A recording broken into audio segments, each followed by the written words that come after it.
কথায় আছে যে মাতৃভূমি মায়ের থেকেও স্বর্গ থেকেও অত্যন্ত পবিত্র। স্বাধীনতা তোমাদেরকে আর অর্জন করতে হবে না। এই স্বাধীনতা যাতে রক্ষিত হয়, এই স্বাধীনতা যাতে ভূলুণ্ঠিত না হয়, এই স্বাধীনতার ফলাফল যাতে আমরা 30-20 কোটি মানুষ যাতে আমরা ফলভোগ করতে পারি, এই যে দায়িত্ব এখন বর্তমান প্রজন্মের উপরে। তোমরা যে ধর্ম, যে মতামত, যে দল বা যে মতাদর্শেরই হও না কেন, তোমাদের একই কাজ। বাংলাদেশ আমাদের দেশ। বাংলাদেশ বাংলাদেশ কোনো দলের না, বাংলাদেশ কোনো জাতির না, বাংলাদেশ সম্পূর্ণ বাঙালি জাতির। এই কথাটা মনে রেখে তোমরা এই দেশের প্রতি শ্রদ্ধাশীল হবা। দেশের প্রতি তোমরা আমার কথায় আছে যে মাতৃভূমি মায়ের থেকেও স্বর্গ থেকেও অত্যন্ত পবিত্র। তো এই দেশের মানে সম্মান এবং দেশ সার্বভৌম রক্ষা করার দায়িত্ব আমাদের তরুণ প্রজন্মের। তোমাদের প্রতি আমার অনুরোধ, তোমরা এই দেশের ভিতরে যাতে কোনো রকম বিশৃঙ্খলা গন্ডগোল না হয়, সেই জন্য তোমরা একাত্মবোধ থাকবে।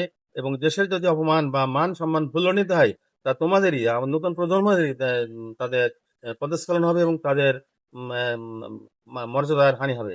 সবার প্রতি আমার অনুরোধ, সবাই আমরা অত্যন্ত শান্তভাবে, শান্ত মাথায় মহান আল্লাহর কাছে, মহান সৃষ্টিকর্তার কাছে আমরা প্রার্থনা করি, আল্লাহ তুমি আমাদেরকে এমন সুমতি, এমন আমাদের মনোভাব দাও যাতে আমরা শত্রু ভাবাপন্ন নয়, বরং বন্ধু ভাবাপন্ন হয়েই আমরা দেশের প্রতি সবাই একত্রে কাজ করব। এই বলে আমি সবার কাছে আমার এই মেসেজটা পৌঁছে দিছি। সবাইকে ধন্যবাদ। আল্লাহ হাফেজ। বাংলাদেশ দীর্ঘজীবী হোক।